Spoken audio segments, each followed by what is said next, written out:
Life has been an exhausting whirlwind, with both my husband and I juggling demanding jobs that left us drained to the core. The weight of responsibility pressed upon our weary shoulders, leaving us yearning for a break that seemed forever out of reach. It had been weeks since we had a moment to ourselves, let alone quality time together as a couple. The sun had set as we sat at opposite ends of our worn out couch. The silence between us was palpable, heavy with unspoken frustrations. Another late night at the office, huh? I missed you today. How was your day? Don't even ask, Mia. It was a nightmare. I've been working nonstop, trying to meet all the deadlines. I barely had time to breathe. I'm so sorry about that, James. It's just that I feel like we're drifting apart. We barely see each other anymore. And when we do, you're always preoccupied. I can't remember the last time we had a proper dinner together. Well, what do you want me to do, Mia? Starve to death? You know we have bills to pay and responsibilities to fulfill. It's not like we have the luxury of taking off and enjoying ourselves. Wow. The hurtful sting of his dismissive tone echoed in my ears, and I couldn't help but feel a lump forming in my throat. You don't have to give me such an attitude. Despite the long hours and endless deadlines I have to work for on my end, I still make an effort to be there for you, to show you love and affection, but it feels like you're pushing me away. I really don't want to talk about this right now. The room fell into an uncomfortable silence, the weight of our unspoken desires hanging in the air. I longed for the days when we would laugh and talk for hours on end. As we sat side by side on the couch, scrolling mindlessly through our phones, a notification pinged, grabbing our attention. Oh, His sudden utterance instantly sparked curiosity. Why? What is it? He furrowed his brow, peering at the screen of his phone before opening the mail. As he scanned the content, a hint of wonder crept into his expression. escape to paradise, free vacation to the Maldives. What do you mean? Can I get a little more context here? It's from my company. They're offering a free vacation to the Maldives for one lucky employee and their family, and I won. We're going to the Maldives. My heart skipped a beat after he said that, a glimmer of hope flickering within me. Aside from us being able to escape from our responsibilities, I knew this could be our chance to reconnect as lovers. The Maldives had always been our dream destination, a place we had longed to visit together. I can already imagine the allure of pristine beaches, crystal clear waters, and moments of uninterrupted bliss, as if we are already there. That's incredible, James. When is it? Let me check. It's tomorrow. My excitement turned into a bit of a panic. What? That's so sudden. Are they allowed to do that? They should have given the prize weeks ago. Don't be such a buzzkill, Mia. We don't really get to complain, do we? Just be grateful. James got offended, but I do have a point, right? We spent the next hour planning, discussing all the amazing things we would do and the memories we would create in that tropical paradise. As the day drew to a close, our anticipation reached its peak. Bags were packed, passports were ready, and we couldn't help but feel the electric excitement in the air. Today was the day we would embark on our much anticipated vacation. It's a good thing I don't have to work tomorrow. I don't want to be the first person to pull the godsend blessing away from us. Little did we know that the joyous anticipation would be tinged with a touch of sadness. Just as we were about to retire for the night, the phone rang. James picked up the call, his face turning grave with each passing moment. He listened intently as a voice on the other end relayed distressing news. He ended the call, his hands trembling slightly, and turned to me. What's wrong? Mia, that was the hospital. They said my mother's condition has taken a turn for the worse. I'm so sorry about your mother. I'm pretty sure the doctors at the hospital will do their very best to. Man, I've been looking forward to this vacation all my life. I was taken aback by James's priorities. You would think he would be more worried about his mother, but no. He's more concerned about the vacation, which I understand in a way. It truly is an unfortunate timing. I tried to circle back to the more urgent news. James, I understand how much this vacation means to you, for us even, but please, think about your mother. She's in the hospital fighting for her health. We can't simply disregard her struggles and go on as if nothing's happening. I know, but come on. Don't you think we deserve this? It's our chance. It's Maldives. I know it's not an easy decision to make, but we need to put our family first, especially during times of crisis. Your mother needs us now more than ever, and I can't bear the thought of her feeling abandoned, even if she wasn't the kindest to me. I just think it's a big waste of opportunity if neither of us could go there. So you want me to go? But like, it's my company though, and I really need this. So you want to go? Who's going to take care of her, to be beside her? Well, I was thinking that you could. You could be the representative of our family. Tell them I'm in a really important meeting. What? You know she hates me. She would rather go to the light than be with me in a small room. It's an opportunity to reconcile with her in her last moments. She's your mother, James. She's bound to die anyway. I would rather be in the Maldives than to sulk in a depressing room. I couldn't believe what I was hearing. James's selfishness and lack of empathy were laid bare before my eyes, revealing a side of him I had never seen before.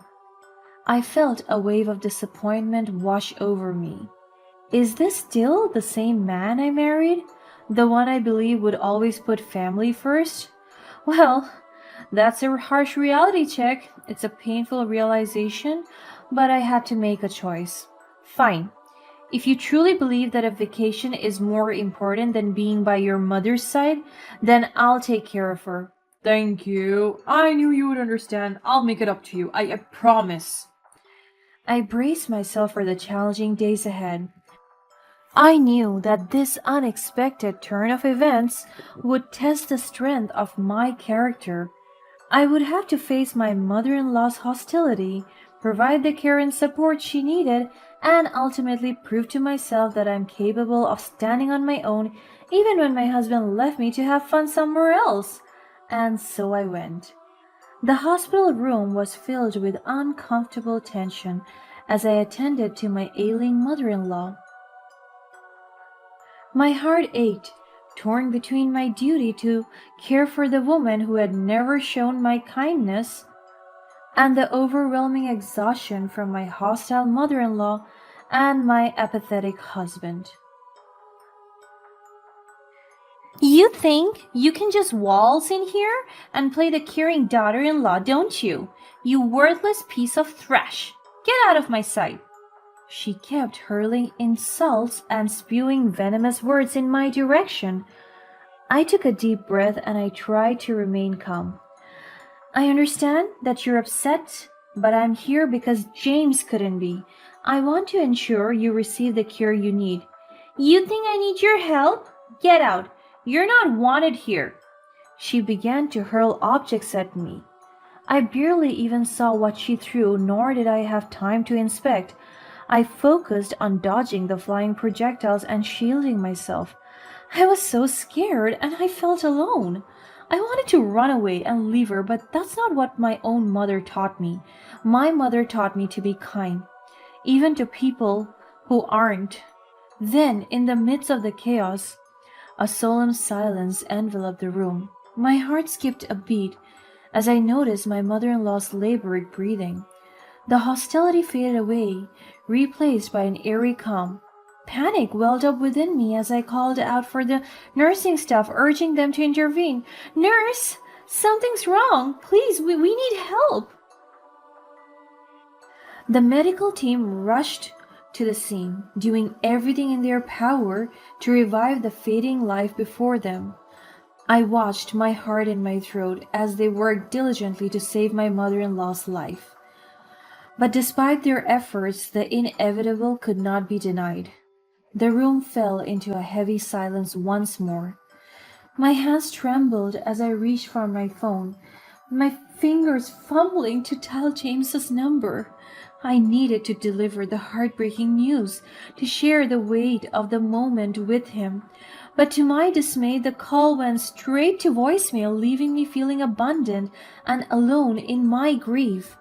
He did not even update me about his whereabouts at all. Do I even cross his mind while he is in the Maldives? I paced back and forth, my mind overwhelmed with a mix of emotions. The phone suddenly rang. I immediately answered the call. James, thank goodness you called. I have some sad news. Your mother, she's... Mia, I've been scammed. Can you believe it? I'm stranded here, and the vacation was a lie. I don't know what to do. My breath caught in my throat as his words sank in. Here I was, grieving the loss of his mother, and all he could focus on was his own misfortune. I still tried to help him. James, I'm so sorry about the vacation being a scam. I know how much we have been looking forward to that. Perhaps report it to the authorities and see if there is any chance of recovering the money we spent. But right now, we have a more pressing matter to address. Your mother passed away, James. What? Are you serious? When did this happen? It happened a while ago. I tried calling you earlier, but you didn't answer. I can't believe this is happening. We haven't even talked about the inheritance yet. Do we know anything about that? I was taken aback by James's reaction. His apathetic and selfish attitude in the face of his own mother's passing sent shivers down my spine. How could he be so indifferent to the loss of a loved one? It scared me to think that he could treat me the same way when I'm old and on my own deathbed. My mind wandered back to the times when his mother showered him with love and kindness, always considering him her favorite son. I expected James to be shattered, to show some sign of grief and care for the woman who had given him so much. But instead, he remained distant and cold, consumed by his own desires. How could you even be thinking about that right now? Your mother is dead. Please show some empathy and respect. What do you want, Mia? You're just piling on to the problems I already have. Can't you see I'm dealing with enough right now? He doesn't even know how traumatic it was to be in the same hospital room with his mother. Does he even care to know? He never once checked up on me, and he knows how deathly angry his mother is towards me. I'm sorry, James. Your mother deserves to be mourned and remembered. Right now, it's really scary how you don't even care a bit about her. What is your problem? Maybe you're just bitter and jealous that you didn't get to go on the Maldives trip. Is that why you're making such a big deal out of it? Remember, it was a scam anyway. This has nothing to do with the Maldives, James. It's about your attitude towards all the things that happened. Would you even call me if the vacation was not a scam? You're such a crybaby. Fine, if you want a divorce, go ahead. Just another problem for me to deal with. I don't need you anyway. When I come home, I'm claiming the inheritance and I won't be sharing a penny with you. As his words hung in the air, I realized that I couldn't continue life with someone who lacked compassion and failed to prioritize what truly mattered. I pushed through with the divorce because I couldn't bear the thought of being married to such a callous man. It was the right choice for my own well-being. Months had passed since that fateful day at the hospital when my mother-in-law took her last breath. The divorce proceedings were underway, and I had been slowly rebuilding my life, seeking solace in the support of loved ones and the strength within myself. James, on the other hand, seemed to be consumed with bitterness and regret. After the passing of my mother in law, James was left wondering about the inheritance. He called me, hoping to find some answers. Hey, Mia, did anyone contact you about the inheritance? I haven't heard anything yet. They might have mixed up our contact numbers. No, James, I haven't received any updates either. I'm sure they will reach out to you soon and you can get on with your life as a rich single man. Just as I finished the call, the doorbell rang. I went to answer it, and to my surprise, it was the executor of my mother in law's will. Good day. Are you Mia? Yes, that's me. How can I help you? I'm here on behalf of the mother-in-law's estate. I have some news to share with you. Oh, sorry. James is not here with me. According to the mother-in-law's will, she bequeathed her entire estate to the person who, in her final days, provided her with personal care, support, and companionship. It stated that whoever this person is will be deemed the last caregiver and the recipient of her inheritance. We investigated and interviewed individuals at the hospital and discovered that the terms unmistakably points to you as the rightful and sole beneficiary. The news somehow reached James, as he has been calling my phone relentlessly. He's probably hoping for a chance to mend our relationship or get a share of the inheritance, but unfortunately for him, I have already grown wise to his patterns of manipulation and insincerity, which is why I remain firm with my decision to move forward without him. The consequences of his apathy and selfishness had finally caught up with him. As for my mother in law, she probably never imagined that her inheritance would land in my hands alone. That's also probably why she tried her hardest to push me away moments before her death. With the weight of the truth finally lifted off my shoulder, I couldn't help but feel a surge of empowerment. It wasn't just about the financial compensation, it also symbolized a validation of my worth and liberation from the toxic dynamics of that family. Now, I know for sure that killing people with kindness is always the way to go.